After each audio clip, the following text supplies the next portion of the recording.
Bonsoir à tous. Aujourd'hui, Clément, tu vas nous parler de Roman Polanski. Je vais vous parler de Roman Polanski, mais avant, je vais vous parler d'Édouard Philippe, le Premier ministre qui était l'invité de la matinale de France Inter. Alors, de nombreux sujets ont été passés en revue, les mesures d'urgence pour les hôpitaux, la réforme des retraites, la précarité étudiante, les violences policières, mais au milieu de toutes ces questions cruciales, on a quand même trouvé le temps de lui demander ceci. Est-ce que vous avez vu ou vous allez voir J'accuse de Roman Polanski? Je ne l'ai pas encore vu, mais je vais aller le voir. Je vais aller le voir avec. Certains de vos ministres disent qu'ils ne veulent pas aller le voir. Écoutez, ils ont le droit. Enfin, je vais vous dire. Et alors, je ne vais pas dire aux membres du gouvernement, vous allez voir ce film ou vous n'allez pas voir ce film. Enfin, dans quel monde vit-on? Moi, j'irai le voir parce que l'affaire Dreyfus est un sujet qui me passionne depuis très longtemps et parce que ceux qui l'ont vu m'ont dit que c'était un bon film.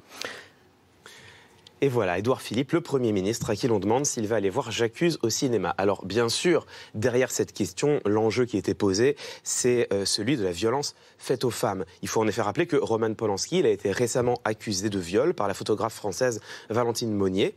Les faits se seraient déroulés en 1975 et ces accusations viennent s'ajouter à celles de 11 autres femmes.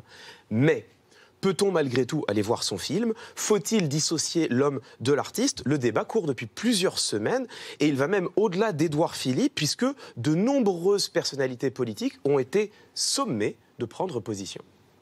Moi, personnellement, en tant que citoyenne, je n'irai pas voir ce film, tout simplement parce que il y a des accusations de viol et de violences sexuelles qui pèsent sur le réalisateur. Non, j'irai pas le voir parce que moi, j'ai besoin, quand je vais assister à un spectacle, de partager aussi quelque chose avec celui qui l'a créé.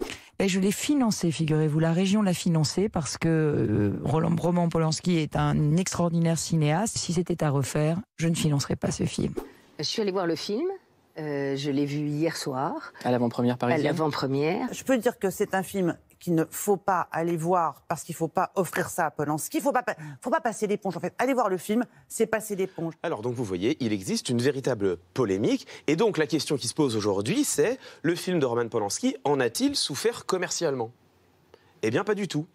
Au contraire, J'accuse, c'est même le meilleur démarrage de Roman Polanski. En première semaine, il se place devant La 9e porte, qui était un film à 38 millions de dollars de budget, avec Johnny Depp dans le rôle titre, et le pianiste, Palme d'Or, multi-césarisé, multi-oscarisé. Donc la deuxième question, comment est-ce qu'on explique cela? D'abord par un effet médiatique. Et il faut revenir à Édouard Philippe. Édouard Philippe, Premier ministre de la République. Il s'exprime ce matin dans la première matinale de France, France Inter, et on lui parle de J'accuse. Plus d'une semaine après la sortie du film, on lui parle encore de ce film de Roman Polanski. C'est une promo inespérée. Et ça nous confronte à un paradoxe que les communicants connaissent bien, la mauvaise publicité. Ça reste de la publicité. Appeler à boycotter un film, cela contribue à le faire connaître. En d'autres termes, la polémique offre de la surface médiatique. Mais c'est pas tout. Pour comprendre le résultat du film de Polanski, en plus de cet effet médiatique, je crois qu'il faut prendre en compte un effet psychologique, ce qu'on appelle la réactance. La réactance, c'est un mécanisme de défense psychologique par lequel on cherche, nous, individus, à maintenir notre liberté d'action lorsqu'on perçoit cette liberté comme menacée. Pour le dire plus simplement, plus on vous interdit quelque chose, plus vous avez envie de le faire. Plus on vous dit qu'une information est confidentielle, plus vous avez envie de savoir. Et plus on vous explique qu'un film est scandaleux, plus vous avez envie d'aller le voir.